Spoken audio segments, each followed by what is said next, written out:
नमस्कार, मैं Vinay Kumar. Study for goals में आप सबों का स्वागत है। आज हम बात करेंगे खोटा विषय से संबंधित पुस्तक आँखी के गीत के बारे में और जानेंगे इसमें आए हुए लेसन आजो तोर दर्शन खातिल को। आपको बताते चलें कि इस पुस्तक के लेखवैया यानी रचयिता श्रीनिवास पानुरी जी हैं, जिनका जन्म 25 दिसंबर 1920 को, जबकि देहांत 7 अक्टूबर 1986 को हुआ था। बरवाड्डा धनबाद इनका जन्मस्थली है। दुहनी देवी माता जी, जबकि पिता शालिग्राम पानुरी है इनका।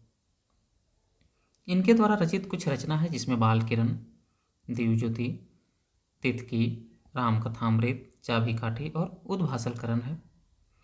श्रीनिवास पानुरी जी को खोटा का भीष्म पितामह के नाम से विश्वनाथ दसौंधीराज के द्वारा, जबकि खोटा का वाल्मीकि के नाम से इनको पंडित रामदयाल पांडे के द्वारा।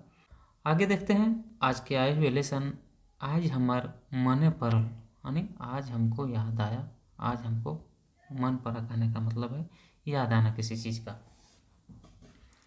बोलता आज हमार मने परल एक दिन एक बात, नदी घाटे पाथर ऊपर एक पथिक एक साथ। बोलता है आज हमको मन पड़ा, मने याद आया कोई चीज़ का, एक दिन एक बात, एक दिन का बात, बहुत पुराना बात। नदी घाटे पाथर ऊपर एक पथिक एक साथ।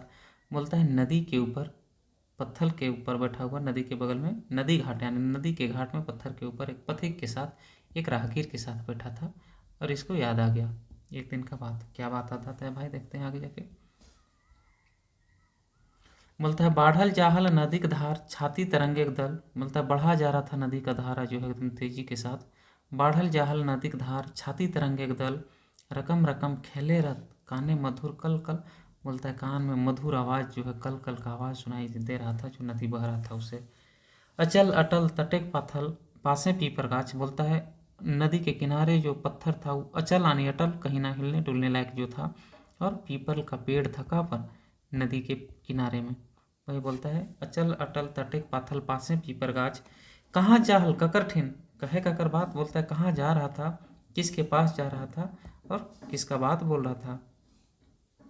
कौन विरहनिक शयन कच्छे यानी नतुन प्रीत।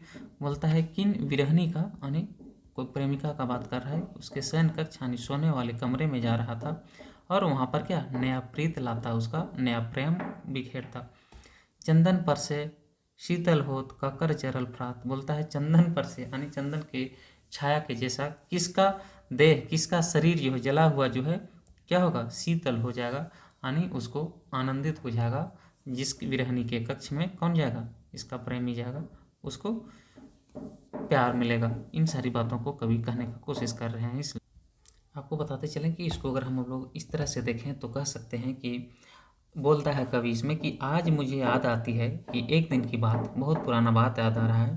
बोलता है एक पथिक नदी की धारा के साथ बढ़ता जा रहा था, नदी के धारा के साथ, और कान में मधुर कल कल की ध्वनि आ रहा था। बोलता है सामने पीपल का पेड़ था जहाँ जा रहा था, यह किसके पास किसकी बात कहने जा रहा था इसका पता नहीं चल रहा था। फिर बोलता है किस विरहनी के शयन कक्ष में नया प्रेम लाने। बोलता है किस अपने प्रेमिका के शयन कक्ष यानी सोने के कमरे में जा रहा था, जहाँ चंदन की तरह उसको जलते हुए शरीर पर क्या था, शीतलता प्रदान कर देता। इन सारी बातों को बताने का कोशिश किया गया है। देखिए एक बार आप लोग इसको सारांश के तौर पर। बोलता है आज हमर मने परल एक दिन एक बात, नदी घाटे पाथर ऊपर एक पथिक साथ। बाढ़ल जाहल नदिक धार, छाती तरंग एक दल, रकम रकम खेले रत, काने मधुर कल कल, अचल अटल तटेक पाथल पासे पीपर गाछ, कहाँ जाहल ककर ठिन, कहे ककर बात। कौन बिरहनिक शयन कच्छे यानी नतुन प्रीत, चंदन पर से शीतल होत ककर चरल गात। तो दोस्तों देखिए आज हमारे माने परल जो है कवि अपने पुराने दिनों को याद कर रहा है, ठीक है, और फिर से जो है स्मरण करता है उन पुराने दिनों की बातों को, जिसके लिखने का प्रयास कर रहा है इस कविता के माध्यम से। यह एक प्रकार का याददानी स्मृति पर आधारित कविता है। तो हम बात करेंगे कि आज हमार माने परल कविता पथिक रूप में ककरा देखल गेल है, तो नदी के धारा को पथिक के तौर पर देखा गया है इस कविता में। बोलता है आज हमार माने परल कविता है नदी का धार कहाँ जा रहा है, यानी आज हमरा को याद आया। इसमें जो बोलता है नदी का धार कहाँ पर जा रहा है, बिरहनी के शयन कक्ष में, बिरहनी के पास, और बिरहनी के संदेश दिए, तो इनमें से सभी इसका आंसर डी हो जाएगा।